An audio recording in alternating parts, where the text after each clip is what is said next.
Hi everyone, and welcome to Easy Tech Steps. Today I'm going to show you how to install Google Chrome on your MacBook. First, open Safari on your MacBook. If you haven't changed your default browser, Safari should already be available in your dock. Just click on it to open. Once Safari is open, type google.com/Chrome into the address bar and hit enter. This will take you to the official download page for Google Chrome.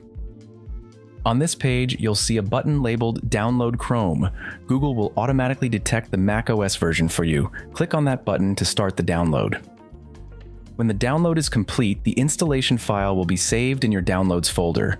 Look for a file named googlechrome.dmg in that folder. Double-click the file to open it. A new window will appear showing the Google Chrome icon and an Applications folder. Now, all you need to do is drag the Chrome icon into the Applications folder. That's how you install apps on macOS. Once the drag and drop process is done, Google Chrome will be successfully installed on your Mac. When you open Chrome for the first time, you'll see a pop-up asking if you want to open an app downloaded from the internet. Just click Open and Chrome will launch, and that's it.